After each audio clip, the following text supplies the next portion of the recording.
Welcome to the Good, the Bad, and the Sequel Q&A. My name's Doug. So the next sequel that we're going to be covering was not going to be the one that I'm about to mention. We were going to cover Kill Bill Volume 2. But what happens is sometimes when we reach out, and whether it's from the interview, from stories that we get from the guest, or we just see something we cannot give up, and that is Dennis the Menace Strikes Again. We cannot pass up the opportunity to cover a movie with Don Rickles, Betty White. I'll even throw George Kennedy and Brian Doyle Murray in there, and Carrot Top's in it. So it should be hilarious. And this week's guest, Hollywood hairstylist Emanuel Millar, had some amazing stories from that and from his career. Oh my God, talk about an interview that I absolutely loved, because we talked about this when I started the podcast. I don't know how long you've been here. If you're new, please subscribe. You've been here a while. I love what you're doing with your hair. You go, girl. We had a goal when we started this podcast to talk with everyone involved when it comes to making a movie or film or any type of project. So hairstylist is so fascinating to me, and Emanuel was so fascinating. The way his goal changed, like, wow, this is something I'm really good at, and it's like, wow, this is how I can get to there. And wow, he's worked with the best, Cate Blanchett. In this movie alone, he had obviously Don Rickles and all the people he worked on that, Tom Hanks, Bill Murray, Johnny Depp wears his hair the way Emanuel did it on a movie to this day, which is pretty neat. But yeah, before I start the interview, Emanuel has an amazing book. So awesome. He sent it to me, which was so kind. Beautiful inscription. It's called The Kindest Cut, Volume 1 and 2. It's his intuitive life lessons learned by a Hollywood hairstylist. And he had some great stories. So for the next hour, you're going to get just a little sliver of what's in those books. And I'll put the link in the episode notes. They're great, really well done.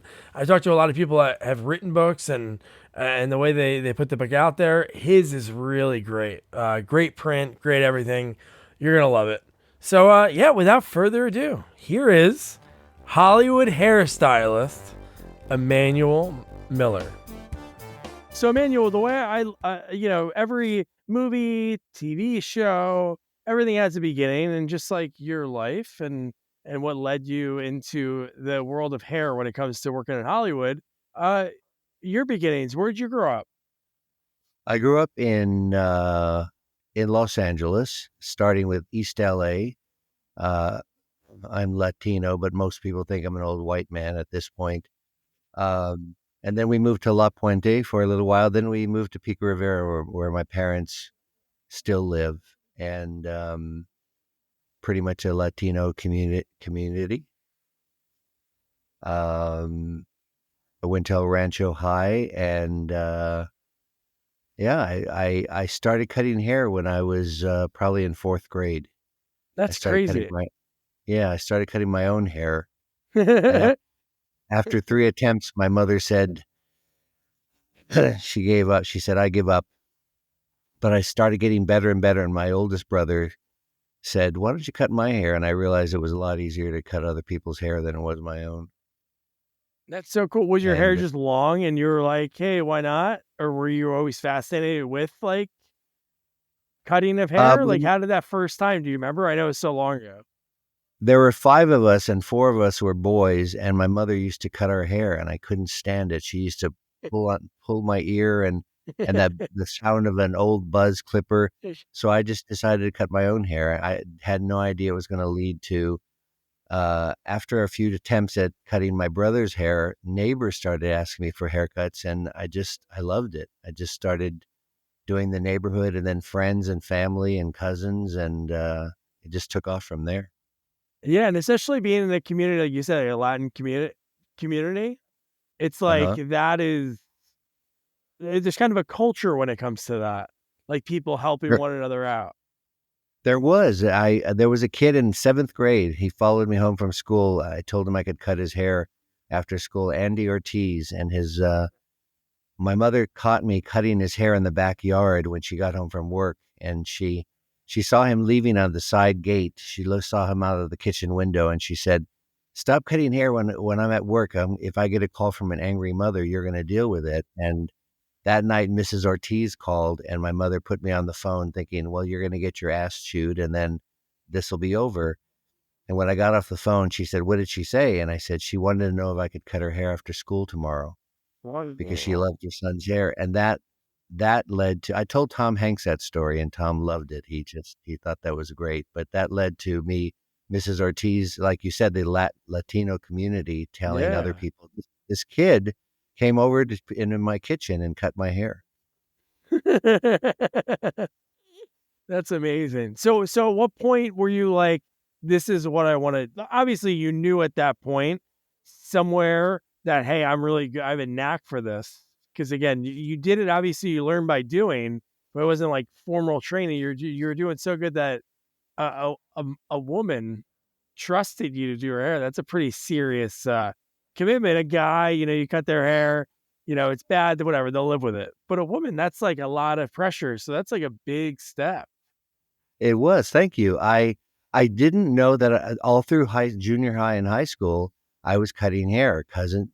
Excuse me, as I said, cousins and friends and neighbors.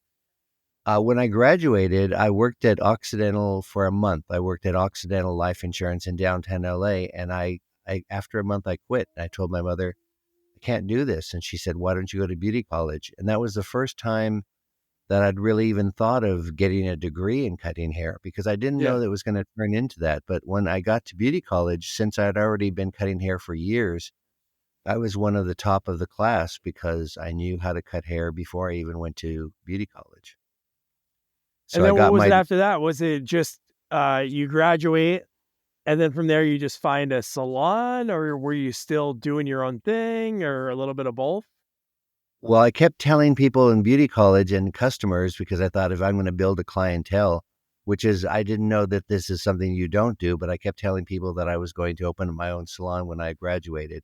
And finally, I mean, people would laugh at me and I'd say, I'm going to open my own salon. And finally, one of the instructors, Miss Kessler, pulled me aside and said, you've been running around here for months telling everybody you're going to open your own salon. It's not going to happen. I'm telling you, it's, and I was listening to her and, I got a job in a salon and the owner, Blaine and his wife, Shirley, they said, we're opening up a men's hairstyling salon and you've been such a good worker. We're going to give you an opportunity to own it. And I was 19 years old when I opened up my Manny's Hairstyling on Painter Avenue in Whittier, California. Wow, that's a quick turnaround from graduating high school. Within 2 It was. years, It that's a lot was of just that responsibility at the age of 19 to be able to do that. But when you love something so much, you're gonna take that extra care and nurture it to make sure, hey, this is a big deal. exactly. And well, people kept telling me you're good. And my salon in the 4 years that I owned it from 1920 to the age of 24, I was booked 6 to 7 weeks ahead of time. People flew from all over the country to get a haircut. So what I thought was, if I'm this good in a salon, I want to get in the film business. And that's what I did. I got rid of Manny's Hairstyling, moved to Hollywood, which was about a half an hour drive from my parents' house, moved to Hollywood. I knew nobody, but everybody, I did the same theory. The same philosophy was everybody I met, I said, do you know anybody in the film business? I'm trying to get in as a hairstylist. I cashiers at grocery stores. It didn't matter who I was talking to. I said, Yeah. I'm going to get in the film business. So you like will it to happen. But what was it about film? Were you always fascinated with like watching movies and thinking about, wow, the people that do that probably have such a great life? Or was it somebody you like, a story you like? That's a big jump to be like, hey, I'm cutting hair, in a men's salon, running it, I'm the owner, and now I want to be in the movies. How did that step happen? There was a comedian, excuse me, my receptionist introduced me to somebody she went to college with, and he was a comedian, and he invited me out one night to open mic night in Westwood, California, and there was a young comedian that I thought was so funny, and I thought this guy is going to be a star. He has it. So I went backstage and I told him afterwards. I said, "You are very funny." I said, "You are going to be a big star someday," and it was Robin Williams. No And way. Yeah, Robin Williams, and about a year later, maybe a two year and a half later, Mork and Mindy came out, and I said, that's the guy that I went up and said, maybe I have an eye for it. Maybe there's something there that um, I just wanted to get in the film business. I just wanted to have more. If I thought if customers love how much I cut hair and they're lining up, and I wondered how would that be? Would I have the same effect on people who were famous? Yeah. And how long did it take from when you were like, this is what I'm going to do? So I'm guessing like 23, 24, you go to Hollywood and you're telling everyone, hey, I'm going to be in the film business. How, how did that happen? Well, I started working at a place called the Theater of Light on the corner of Highland Avenue and Franklin at a church there. They had a theater, and I met the woman that I ended up marrying, and we started Oh having my God. children. Yeah, I met the woman I married. Um, she was an actress from New York and wasn't really doing anything, but I thought, well, this is another sign that because I was around all these theater people. But I Yeah. walked into when we had our first child, Peter. Um, he was 6 months old, and I walked into a salon in North Hollywood, and I told the woman, "Can I work here?" And she said, "Whose baby is that?" And I said, "It's mine, and I'm a stay-at-home dad." She said, "What are you going to do with the baby when you're working?" I said, "I don't know." And she said, "Well, you could bring him to work. I love babies." And again, I started working at this salon on Moore Park Avenue in North Hollywood. Told everybody once again that I'm going to open a salon. And this woman named Melanie, she said, I cut her hair twice now. And she said, "Didn't you tell me that you were trying to get in the film business?" I said, "I did." She said, "My husband and he's directing a movie. I'm producing it. We're shooting it in Seattle. We can fly you there, feed you, pay you, and house you, but we can't afford to pay you." And it didn't matter. That was my first film, a movie called Losing Ground. I don't even think it ever came out, actually, Oh my called Losing God. Ground. But I remember it being on location, and I just said to myself, "This I love. I love being on location. I'm shooting a movie in Seattle, uh, and that's when I bit the apple. I just thought That's this is amazing. it." The fact that you just, again, you believe it so much that you're speaking it and telling people about it. And again, what is it, her, or for anyone in any instance?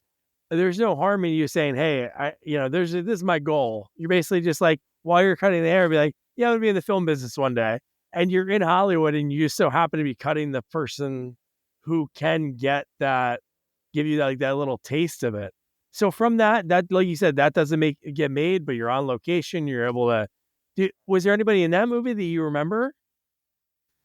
No, nobody. The first actress I did her hair and makeup, she was sitting on a rock, and I had never done makeup before, and Melanie called me 2 days before we were to leave to Seattle, and she said, You do makeup as well, right?" And I said, having never done makeup, I said, "Yeah, oh sure." I rushed to the beauty supply, Namie's friend's beauty supply, and they're a kit to me. And the first woman I did her makeup, I remember her. I forgot her name actually, but she said, "I love the way you did my eyes. How did you do that?" And again, I guess you just fake it till you make it. But when Mm. I finished that movie in Seattle, I got home and I went through the trades, and I probably did freebies for about 2 years, a little over 2 years. And then finally one day on what movie called King of the Streets, that was a free job. This makeup artist named Andy Cervantes, she said, "You're really good, but I'm quitting this job, but I'm going to call you." And about a year later, she called me. I got a rush phone call. "They need you on set. Andy gave me your name." And I rushed down, and they introduced me to Tina Turner, and I ended up doing Tina Turner's hair. It was my first paid job to her. She was releasing What's Love Got to Do with It?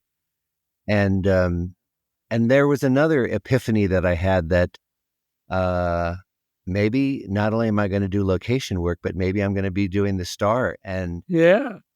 it just kind of because to rush to a job thinking I didn't know what I was going to do, but Yeah. Yeah. Tina, Yeah. Yeah.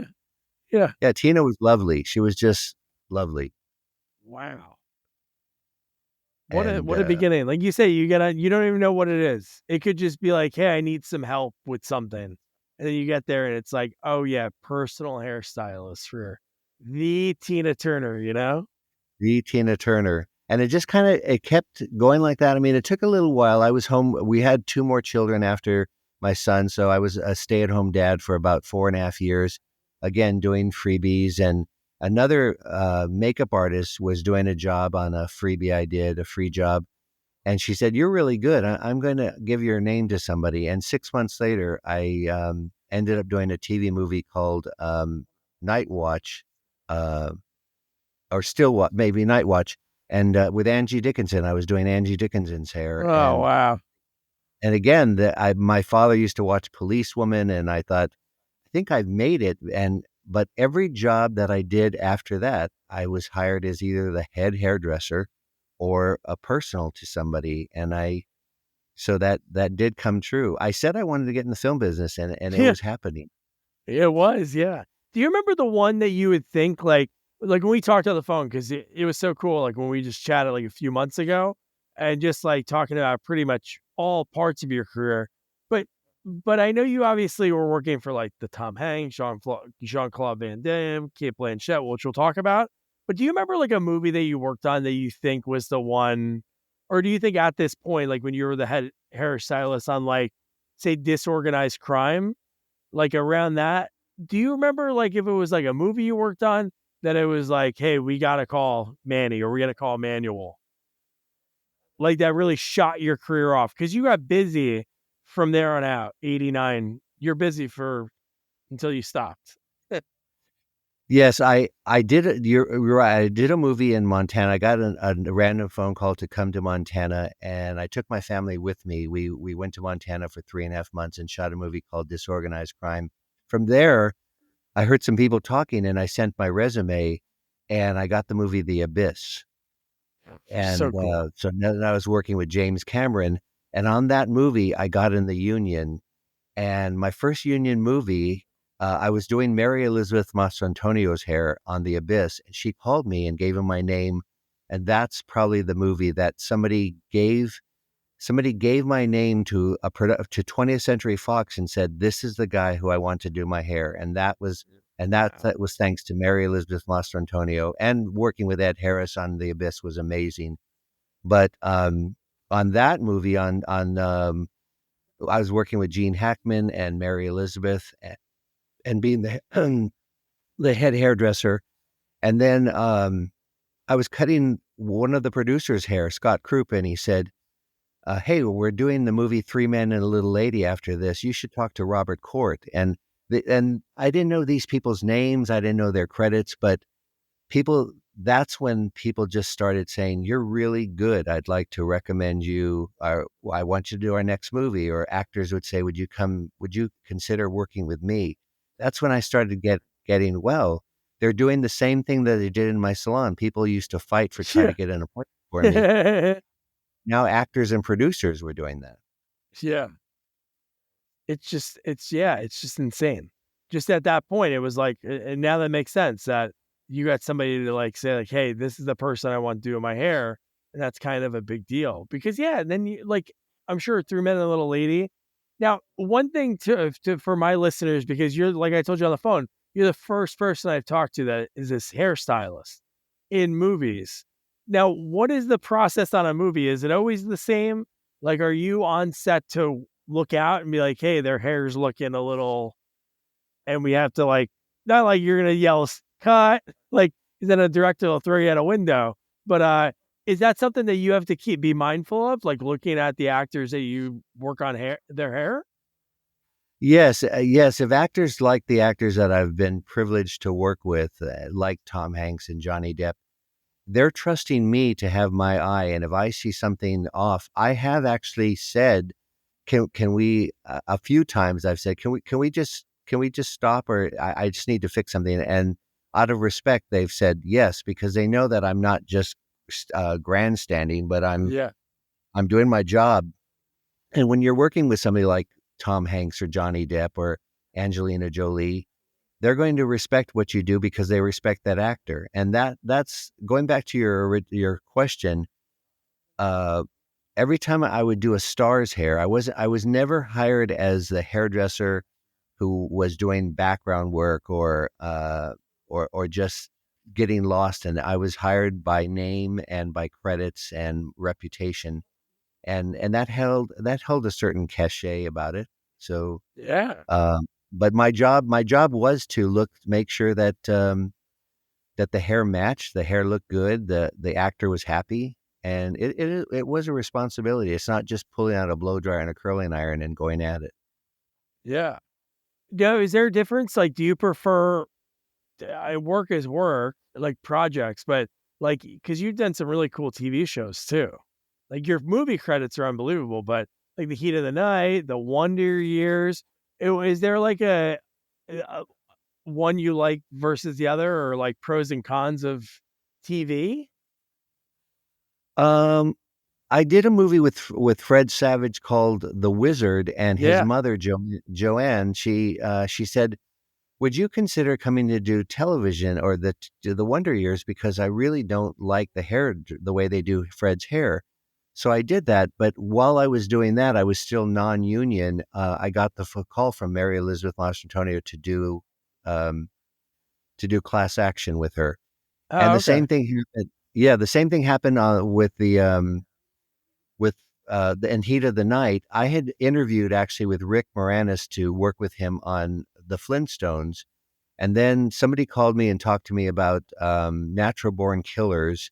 And there was another movie, a John Travolta movie, and another movie. And that night I went. I was I was in Los Angeles, and at this point, we were living. I moved my family to Atlanta, and my kids were settled in school. And I said, God, I want the right job, the one you want me to do. And that the next morning I got a phone call from Carol O'Connor saying the hairdresser on the Heat of the Night had died, and they were given my name. He was given my name, and they called me.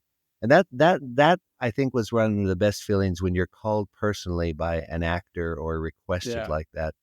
So yeah, I love doing the last 2 seasons in Heat of the Night, and getting to know Carol O'Connor and being the head hairdresser on that. So yeah, I have loved the TV work I've done, but I really have enjoyed creating looks on film.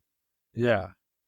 No, it's definitely got to be something like we talked a little bit about like Bill Murray, like Groundhog Day. That's got to be. Was that the first? Were you ever starstruck? Like the first time you worked with maybe somebody that you admired, like before you started working in the industry? That's a great question. I tried not to be, but I mean, yet when I working on What About Bob, maybe on Three Men and a Little Lady meeting Ted Danson, Yeah, that's Tom true. Selleck, yeah, Tom Selleck was lovely. I was a little starstruck but disappointed by Gene Hackman on Class Action when the producers went to introduce myself and the makeup man Steve to him. He just kind of looked over his shoulder and said, "I won't be needing you guys," and he kind of waved us off. And I remember thinking, I know you're Gene Hackman, but if you're saying you don't need me, I've got a whole cast of other characters to take care of, a cast of actors. And but watching Gene work, one day approached him, and I said, "You're a brilliant actor," and he kind of looked at me as if, "Wow, even though you're not doing my hair." And I said, "But you're a brilliant actor." And I think I started to learn to talk to these people like a person, not like a Mm, star. And yeah. I working on What About Bob with Bill Murray. When Bill called me to do his hair on Groundhog Day, I was probably a little starstruck with him, but got to work with Andy McDowell. But when somebody like Bill Murray tells you, I've never looked more handsome in a movie than how you made me look on Groundhog Day," I thought, I said, "Well, Bill, I needed to make the audience believe that Andy McDowell would fall in love with you and that you were handsome." So maybe I don't maybe I was starstruck. I mean, Yeah. I was a little nervous to meeting Johnny Depp, and but if you meet people on a people level, and you talk to them like you're a person, I'm a person, I do a job, you do a job, it takes away that starstruck. Yeah. Uh, yeah. But So it's so hard. Sometimes it's like so difficult to do. Like I've talked to a lot of people one that you didn't have to do his hair. Well, maybe you did in that like kind of one sequence with like William Sadler. I got my Bill Oh, and Ted yeah. Bogus Journey hat on. When I talked to him, Yes. that was probably like the 6 months that we were in doing this. So this was, Uh-huh. I didn't talk to a lot of people, and he wasn't even on video. And I just remember being so nervous because he was just one of those guys as a kid. He was such a great bad guy, and he was just so great in everything.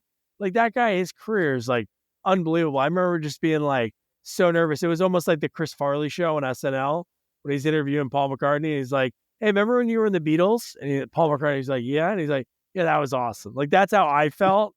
But no, it's definitely if you talk to people on a people level, and then they're like, "All right, cool, this person," because it almost lets them be let down.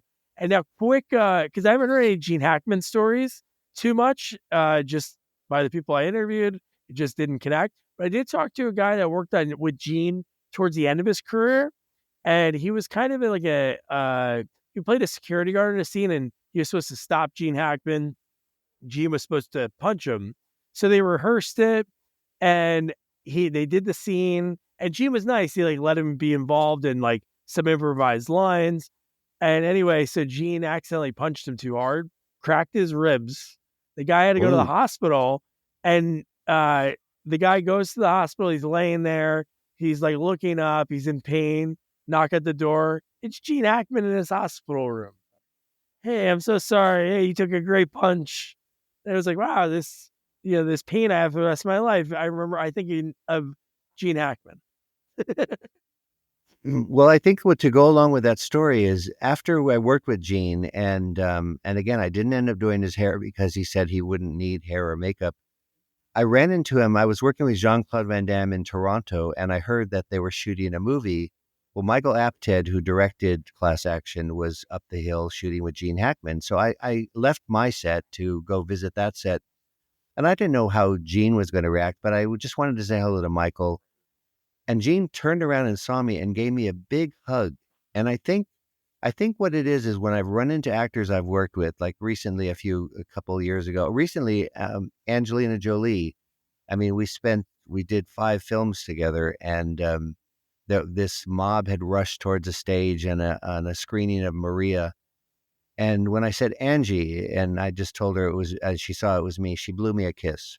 And it's just, I think that the relationship that I've tried to have with actors is we're going to talk, we're going to communicate. I'm not going to ask. I've never asked an actor for an autograph or a photo, or put my hand over their shoulder, or I didn't ask them to sign anything, my script, because I wanted to treat them, and I think that they appreciated that you're treating me like a person. You're a professional, and I'm a professional. And I think that's paid off more for me than it has been collecting all this memorabilia and autographs.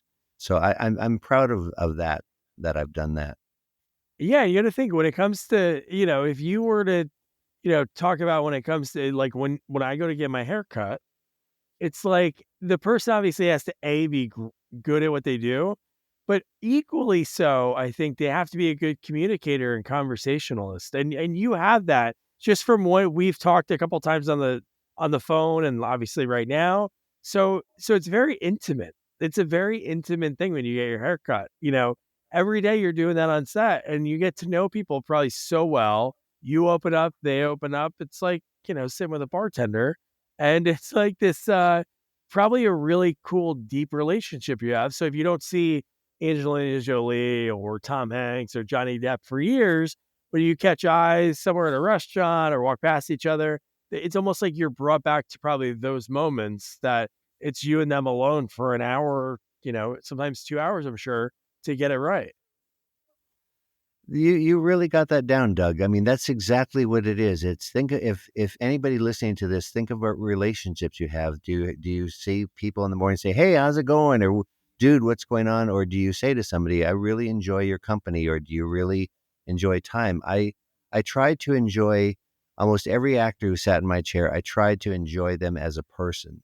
I mean, I had just finished working with Johnny Depp for 4.5 months on Public Enemies, and right after that, soon after that, went with Brad Pitt on Inglorious Bastards. And if there's not a connection there, it doesn't matter how famous they are. But Brad seemed to really like the way I did his hair. It's just as Johnny. Johnny told me, he said, "I think you've given me the best haircut I've ever had on film." And then we said goodbye, and we walked. And then he stopped and he turned and he said, "Hey, Emanuel," he said, "I actually think you've given me the best haircut I've ever had." And he's as brilliant of an actor as I think he is. He was complimenting on my work, saying, "You did something for me that helped me find my character." And I think Johnny kind of still wears his hair the way that short in the back, long on That's top neat. way that I cut his hair. That is awesome. And about so you worked at a ton of people, like the names are boom, like the biggest names in film industry. But there's a movie you did, and somebody that I think is just again, it's that connection to like old Hollywood and old comedy and like the Rat Pack. Is when you Dennis the Menace Strikes Again, and like Don Rickles. Uh, how funny! I saw a little pack of Sweet and Low that Don gave me the other day, and I put it in a little frame. I mean, not the other day. I found it the other day, but when I was working with Don, I he left such an impression because he used to rib everybody. He would go after everybody, just rip into them in his funny comedic way. Yeah. And after a while, I mean, the makeup ladies and the director. And one day I finally asked him. I said, "Don, you've never." I mean, I thought, is there something wrong with me that he doesn't rip into me? He doesn't.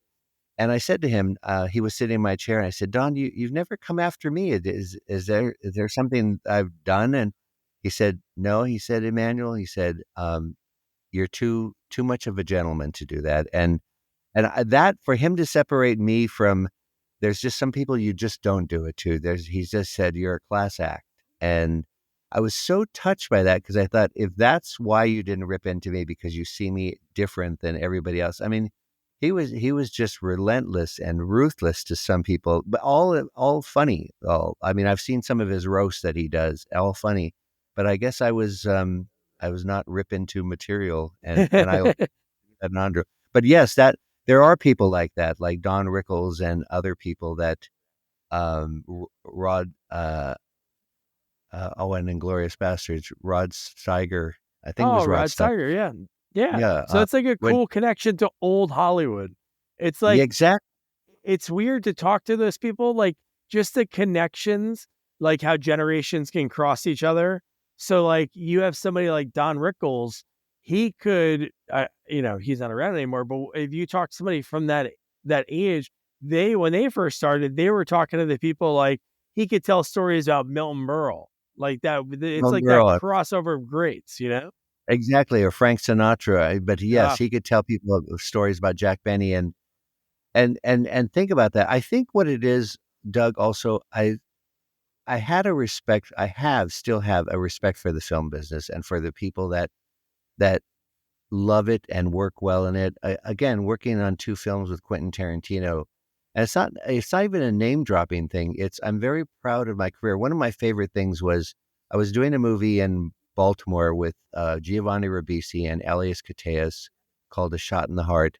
And I got a phone call from the producers, a producer in a movie that they said, "Would you consider flying to Nova Scotia this weekend and to meet with Judi Dench on a movie that she was doing?"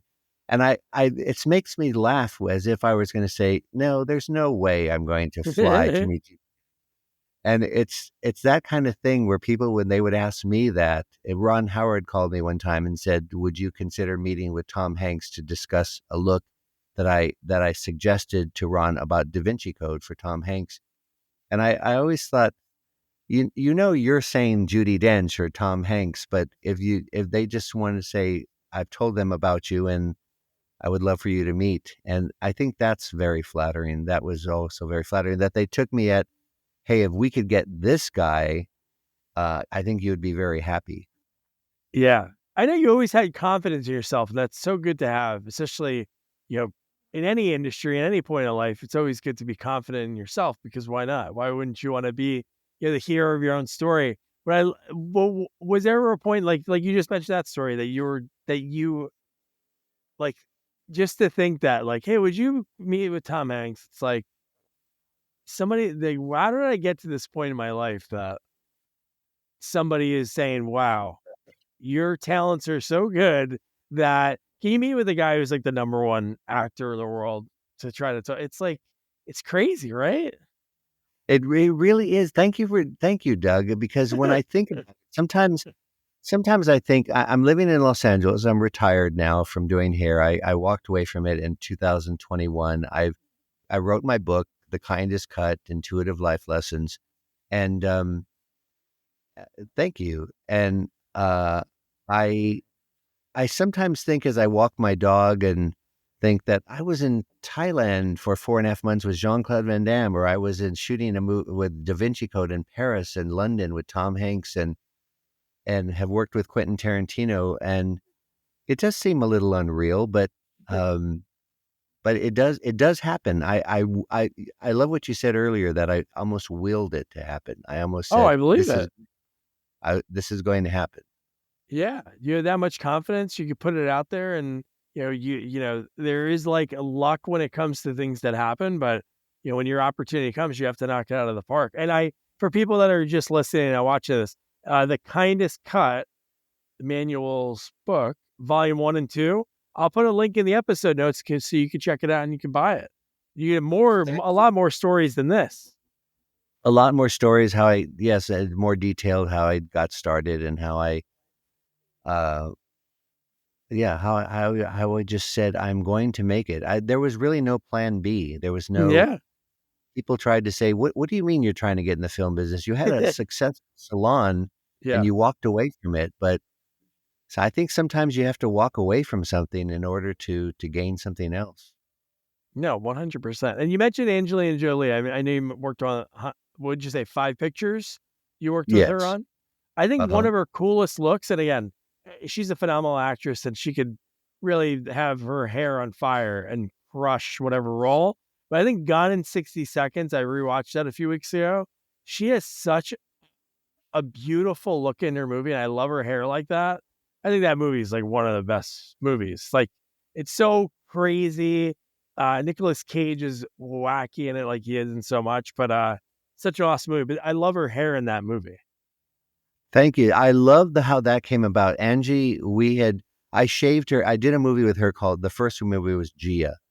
And in that movie, I shaved her head because she was an AIDS patient, and she wore wigs throughout the movie because she knew she was going to shave her head. And then by the time we did Girl Interrupted, her hair was still short, kind of short. And I got a phone call from Jerry Bruckheimer, because Angie said she wanted to have, I found a bunch of wigs for her, and she said she wanted to have that look. Um, but Jerry Bruckheimer said, he's not sure about this look. And I said, Jerry, if you put your only woman, your lead actress, doing who has short dark hair, and they're stealing cars at night, most of the our night scenes, I said, you're going to lose her. So he said, okay, we'll test the hair. And at the hair and makeup test, I put this cheap white wig on her, and surprisingly, Dominic Senna, the director, and Jerry, they turned to me at the makeup and hair test and said, we're going to go with the wig. And so I had this beautiful wig made, and that was a wig. And I've gotten a lot of comments on that. Thank you for noticing my work. I appreciate it. Yeah. No, that's an awesome movie. It's so crazy. Like, it's such a great movie. And up until recently, I didn't know that was a remake. I wouldn't have known the original movie. Yes, yes, that was a remake. And Wow.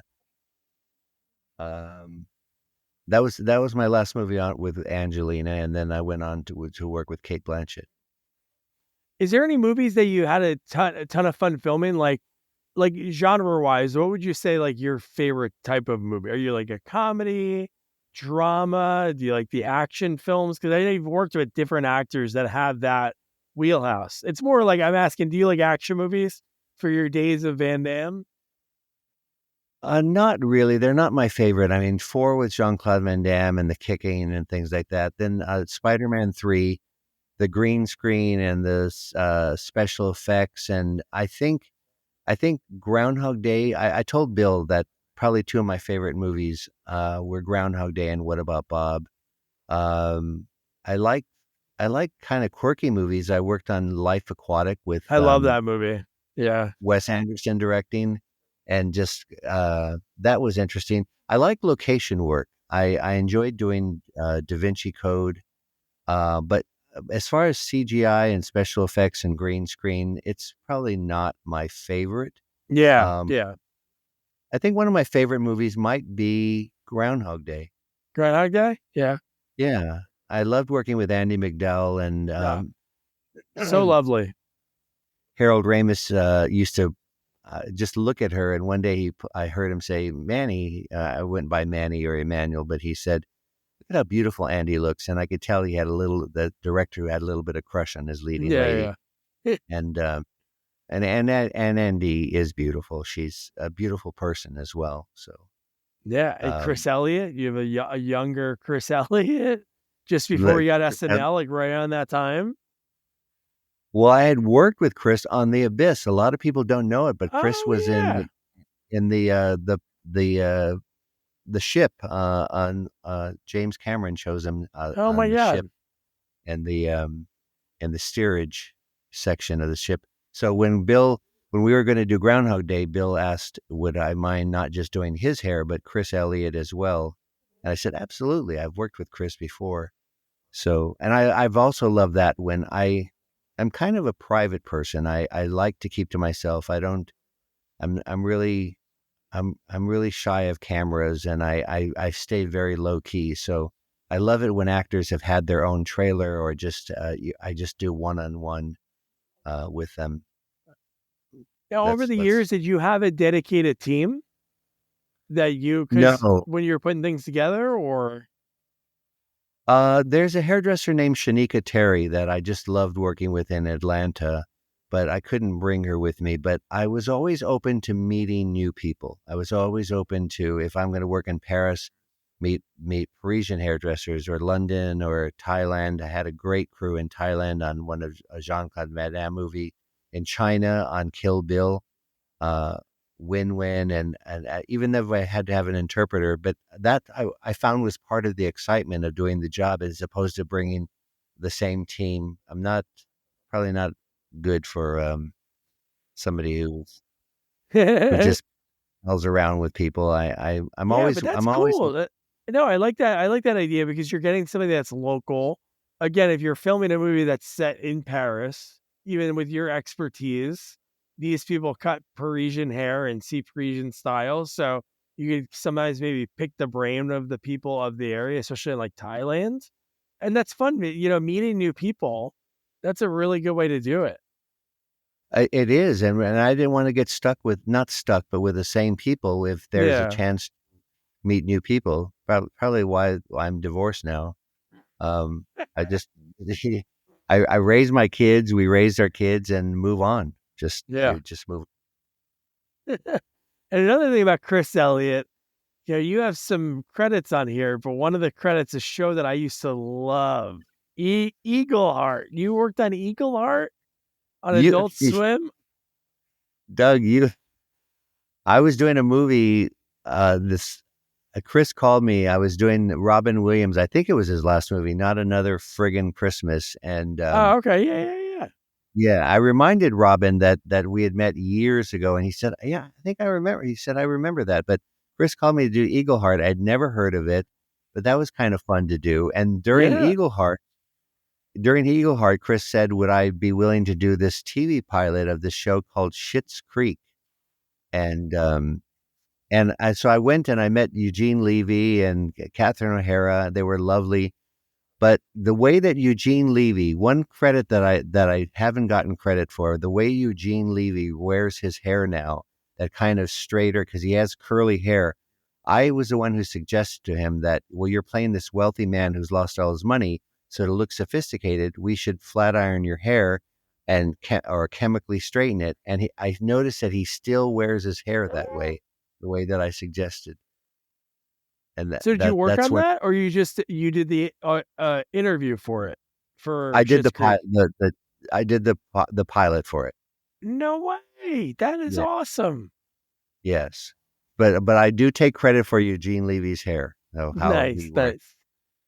Now, again, that show became a cultural phenomenon. Like because on when it was on in Canada, and then once it hit like the Netflix and the reruns here, that's when it like obviously went like mega.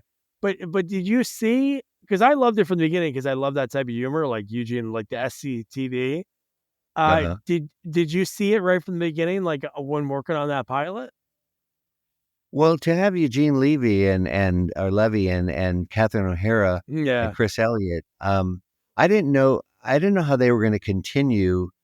Years later, when I watched that it went, it seemed like they got more money. I don't know what happened, but when we first did the pilot, they were poor, and we were shooting at a hotel out in Santa Clarita, off a dirt dusty road. And I wondered to myself, how are they going to just continue that these people lost all their money and now they're living in this little podunk town, but they somehow did it. It's almost yeah. like years ago, Dawson's Creek. I was called Jamie Lee Curtis. I was working with her in a film, and she asked me if I would cut some young actor's hair who was doing a TV show that they were just starting.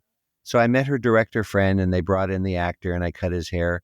And he was kind of not the nicest. He was, I don't know if he was shy or what happened, but I thought, who's going to watch a show called Dawson's Creek? And it was James Vanderbeek that Oh I my god. that and when I tried to watch the show later, they originally pitched it to me, telling me he's a young artist, he's a wannabe filmmaker. And then when I watched the show, it looked like it was more about turned into a soap opera drama of who's sleeping with who and this person sleeping with that person. And so I sometimes shows a movie starts out one way and it ends up another way. Well, you want to hear a funny story about that? So I interviewed Jeff Goodwin, a special effects guy. Did you ever work with him? I don't know if you guys Jeff crossed Goodwin paths. and Well, we did Virus together with Jamie Lee Curtis and Donald Oh, Jeff Sutherland. worked on that too? Okay. Yeah, So Jeff Jeff was one worked of on Dawson's Creek. He worked on the pilot. All of that stuff in the beginning is his from a movie that he made while he was younger. So all of that like original story that you mentioned, and then he talked about it's never mentioned again. It was only in the no, pilot it's that he was. well, that's why I suggested James. James had long hair, and I said he's an artist. Let's leave his hair long and floppish. He's an artist.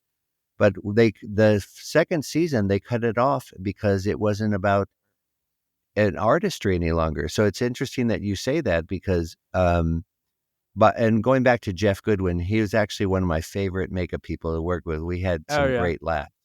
yeah, he's Yeah, cool. he's a Really, great it's guy. just awesome stuff that he worked on, and like these little things he did that, like in Teenage Mutant Ninja Turtles, like Jim Henson didn't want anybody to like to damage the turtles because he wanted to figure out bruises, and then Jeff was like, "Hey, but we just use a little makeup with a sponge," and then it gave them like those really cool, the cool looks that they had, the damage. But yeah, no, that's so cool. So, so obviously, this is something that you were going to do from such a young age because you, like I said, willed it to happen because you knew this was your destiny. But like over the years, was there any other facet of the film industry that you wanted to branch off on? There's a lot of times people go, "All right, I'm gonna start off as a writer," and they write and they go, "I want to produce or direct." I know you're doing a little bit of producing now, but before that, like along the way in like say the 90s, I know you're so busy with work and everything, but did you ever think about writing, directing anything way back then? I Doug, that's actually when I wanted to get in the film business, but because I knew how to do hair and I went with how how happy people were with my work, and because when I got in the film business I had one child, I thought the way to pay my bills is probably doing hair. Oh, Uh, but what I in the interim of that, I was writing scripts. I have 5 scripts actually at this point. Brooklyn Queen was my first script. It's a big Christmas movie. Rocking Horse Man, Four Friends, Stranded is my kind of low budget, and I forgot my other script. But yes, I write scripts, and I got to produce a film called Counterpunch with Danny Trejo, And so that's why I thought if I did the salon and got into that and then closed it, and then I did the hair thing in film, I knew I needed to walk away. So I retired from doing hair and film, and now I'm focusing on managing three actors. I have Kyle Colton, Juliana Millar, my granddaughter, and Derek Casper, and I'm watching their careers grow, and it's very rewarding to put that same kind of energy that I had into my film into them. Juliana's 18, Kyle's 35, and Derek's 42. So yes, I love the film business altogether. It's not just doing hair, and Yeah. many times, what helped me was that I didn't just limit myself to being a hairstylist in the film business. Even though that was my position, I watched actors. I mean, when I took a trip between the movie of Kill Bill and Inglourious Bastards, I took a trip with Quentin Tarantino to Sweden for 7 days. And you learn a lot it's just one on one when you're someone like Quentin Tarantino or Ron Howard or Gary Marshall or James Cameron, and you watch them work. uh, so yes, directing has become something that I'd like to focus on. That's really awesome. That's so cool. You took that opportunity, like you're doing your job on set, but while you're not having to focus on your job for a little bit, every so often you're able to, pick the brain of someone, see how people act and how you would do it, or the right way, the wrong way. So no, that's really cool that you did that while you were on set. Thank you. I appreciate that, Doug, because that's exactly what I did. I'm not one to sit. I'm always had what if I did this? What if I did that? That's why when I moved my family, we found a house in Atlanta, and Bill Murray came up to me on What About Bob and said, I hear you're moving to Atlanta. And I said, yeah. I said, I want to raise my family there. And he said, what are you going to do for a living? And I looked at him thinking, well, I'm doing your hair. And I guess I'll work at Walmart if I need to, but I said, I just want to raise my kids out of LA. And Bill called me to do Groundhog Day. And I got to thank him on the set of Life Aquatic years later to say, you set a precedent, because people would say, I don't care where the guy lives, fly him in. So they did. They Yeah. would fly me wherever I needed to be. It's taking a chance. Anybody listening to this, take a chance. Don't be afraid. Don't let people you guide your future. You don't let people tell you, well, you don't let people put fear in you. That's one thing. Maybe being fearless. Yeah. What's the worst thing that can happen? You hear a no, something doesn't work out. You know what happens? The sun's going to come up tomorrow, you know? This Yes, and one thing I have learned is I didn't try to give these celebrities so much power. I didn't try to give them so much. I mean, seeing what the first time I met Harvey Weinstein and just seeing him the way he was looking at Angelina Jolie, I thought to myself, this man's a pig. I mean, this Yeah. man, the way he was looking at her. And then years later, I trust my instincts. I ran into him maybe 8 other times after that. And it was always the same feeling. And now he's sitting in jail. I mean, I didn't wish that on him, but you could tell when certain people that I've met that I just think there's something off there. Yeah. Something's not right. But Yeah, you get we that can get feeling with some people with not something to that extreme, but always sometimes you just have that instinct, and it's so hard to break it. When you have that when you get a bad impression the first time you meet with someone, I'm so bad at that. Still at 38, so hard to break that because I think of that first moment and I'm just like, that's how they were when they didn't really know me, and that's how I feel they would be with anyone. So, yeah, it's tough.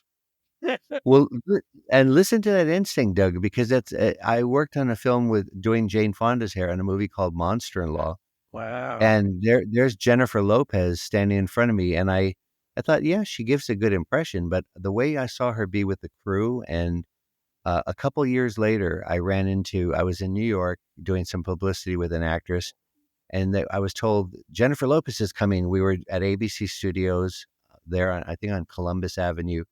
And so we were told to leave the room. Jennifer's coming. Jennifer's coming. So I got to the elevator, And then I said, oh, I forgot my overcoat. So I went back to get it. When I turned around, Jennifer walked into the room. And now when you work with somebody for weeks, you've been introduced to them, they know who you are. The natural thing to say is, so I looked at, she was 2 feet in front of me and I said, Jennifer, how are you? I said, Emanuel. I said, we worked together on Monster-in-Law. I was doing Jane's hair. She looked right at me and then looked past me to her bodyguards as if you were told to clear the trash from this room. And I thought to myself, I don't care if you're J-Lo or Jenny from the Block. I also worked with Ben Affleck on a movie, who is one of my favorite leading men to work with. Ben is so lovely, but that just shows you what kind of person they are. Not, this is Jennifer Lopez, this is J-Lo, this is, no, you couldn't even say hello or how are you? Or, oh yes, I remember, or how's Jane? Or nothing. It was just, and again, people eventually show their colors or what they are, and usually it's my first instinct that oh yes, I thought that when we were on the set of Monster-in-Law. Yeah, too big for a 10-second interaction, you know? Like for someone, it's like all you gotta do is say, "Hey, how are you?" It's not like you're gonna have to talk to somebody forever, but at least be cordial. What was Jane Fonda like? Because she's one of those people.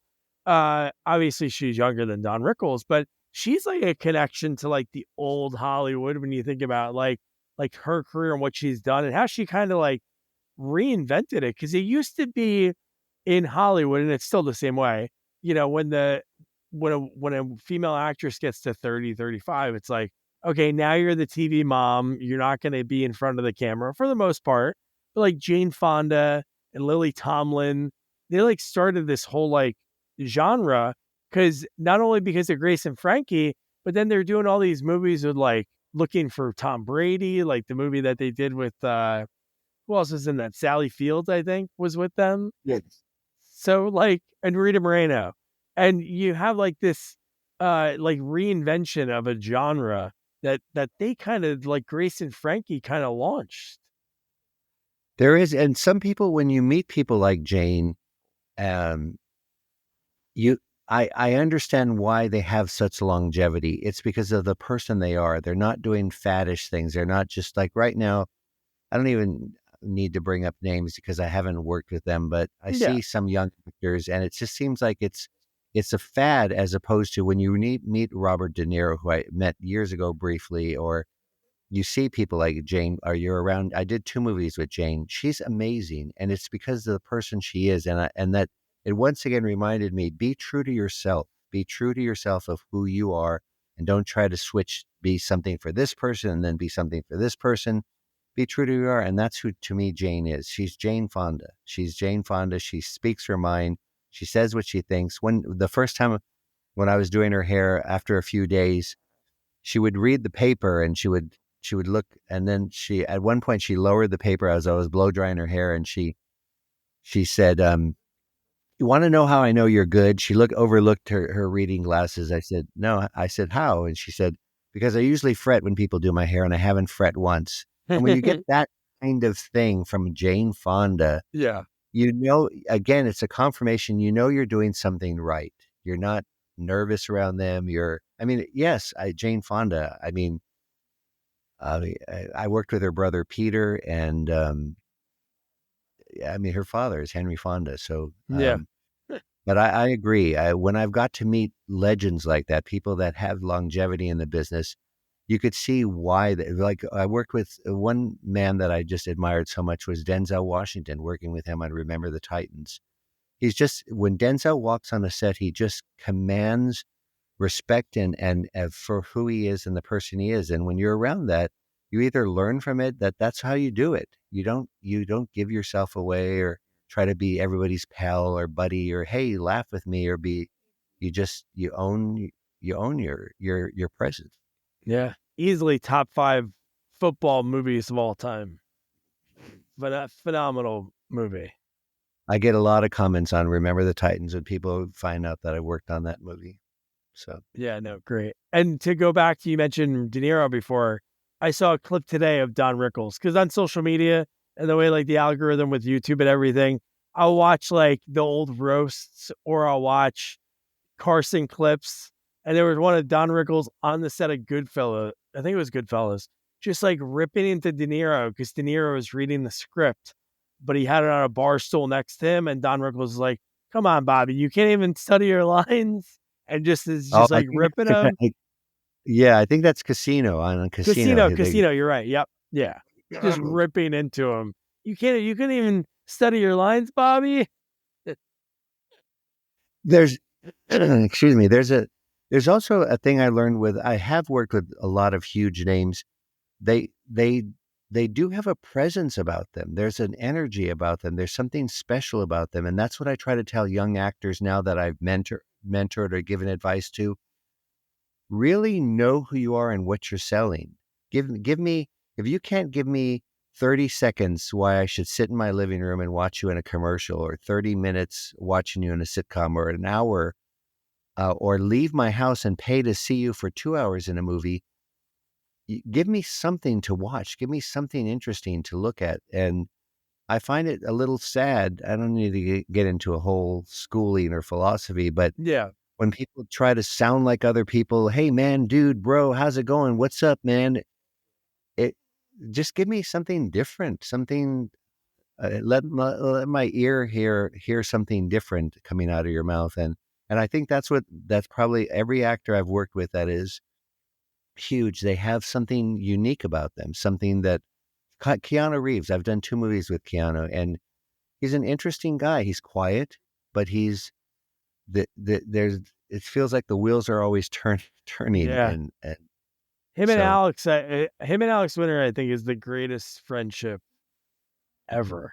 All the way from that first audition, Bill and Ted, and now they're still like best friends to this day. And that's difficult in Hollywood to have something to withstand the business. I didn't know that. Your hat, is that one of your favorite movies, or? It is one of my favorite movies, and like I mentioned, like how much I love William Sadler. I was able to interview him and talk to him about like death and what inspired that voice and stuff. But I found not too long ago, like I never thought about it, like promotional products for when movies come out. So my wife got me this for my birthday. It was like a $20 hat, but it's like vintage to when they were promoting the movie. And I'm like, well, I love hats and I love sequels. So it was like a good combination. And it's a good hat. But It's a good hat.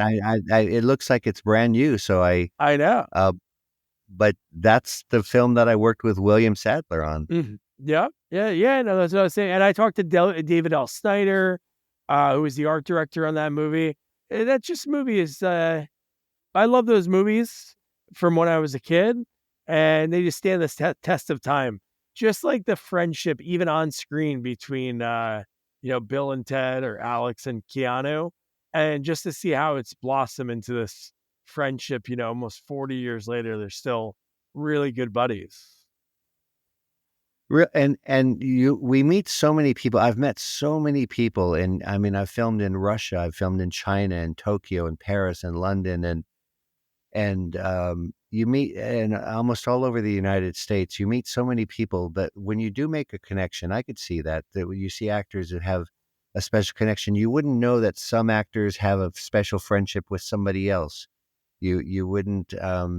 It surprised me when I found out. Like I didn't know that Keanu and uh, Winter still that they still keep in touch with each other. I Oh didn't yeah, know that. they're like best friends. Yeah, I was lucky enough to interview Alex as part of like a Death Wish 3 anniversary, him and a couple of his castmates from that movie. And yeah, they're still buddies to this day. And one last thing, because this has been so great. Uh, but just to cap off what you were talking about when you aura before, like on set, like the star of the movie for the most part of like a big budget movie, they're gonna have that aura. But as great as that aura is, it could be bring everything down if that aura is not on set. So you can have an actor that when they're not in their scenes, they're maybe using like a lot of body doubles, or they're at their private gym that's on set and they're not around the cast. Or you could see movies that work when that big star with that big aura is with everyone, talking to everyone. And it's like a really good energy on set. And it's so crazy that I talk to people, and not to like, I'm not going to mention any names, but it's just like, it's crazy whenever you hear like, yeah, so and so wasn't really around, they weren't there when they didn't have their lines or the camera was on them. And it's like, oh yeah, maybe that's why the movie was terrible, because Uh, there's nothing yeah, going on. no, and that's a great reading, and I think I could think of some names like that, like Russell Totally. And Crowe I'm and sure Cindy. there's movies that you worked on, you were like, oh yeah, so and so's not around when it's not their scene. And it's like, oh yeah, their scenes ended up being terrible. Well, to me, the movie that Cinderella Man, I did Russell Crowe's hair.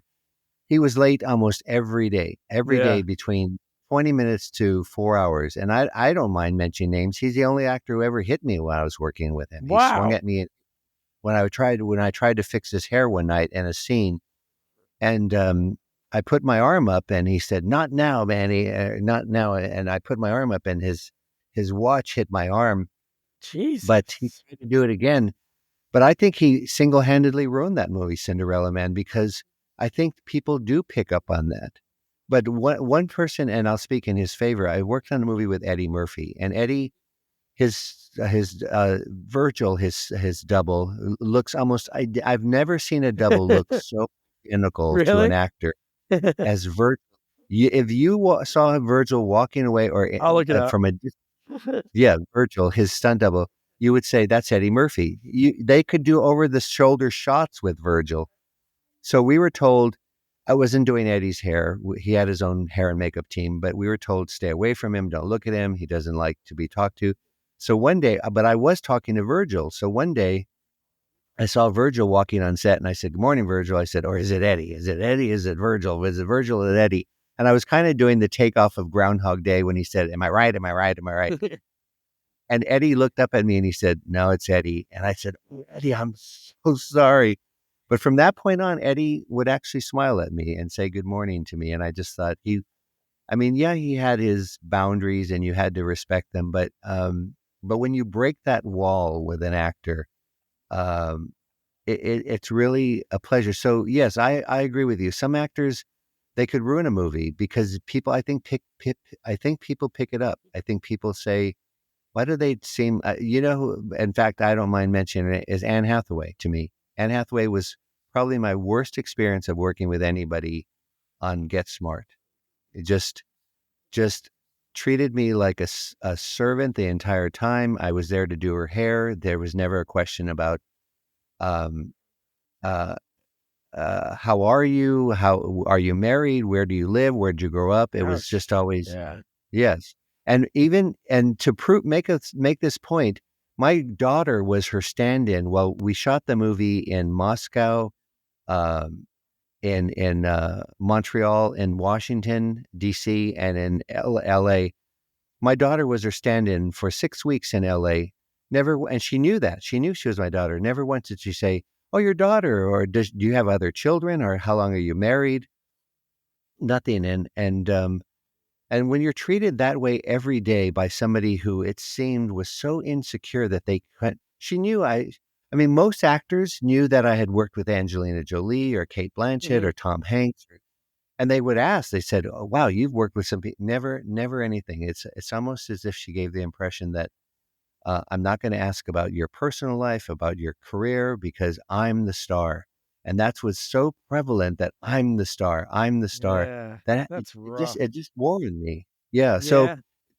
to go along with what you said, I really do believe. I mean, I don't think her movies do that well. Um, I mean, if Anne wanted to apologize to me personally and say, I'm sorry you felt that way, then let's talk about it. But that's so I've had great experiences with actors, and I've had not so great experiences, but I'm still here. So You're still here. And, for the last hour, we've touched on only so much, so little of what's packed into those two volumes. And it's the Kindest Cut.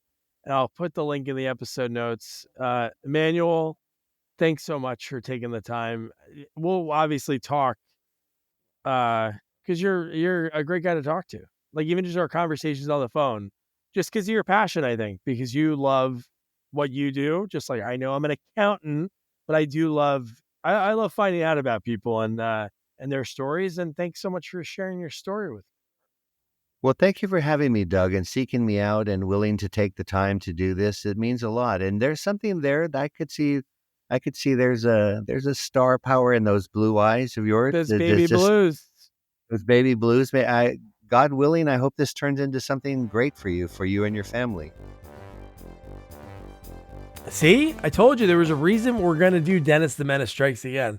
Like Don Rickles razzing everyone at set, but he gets to Emanuel. No, I can't do it. You're too nice of a guy.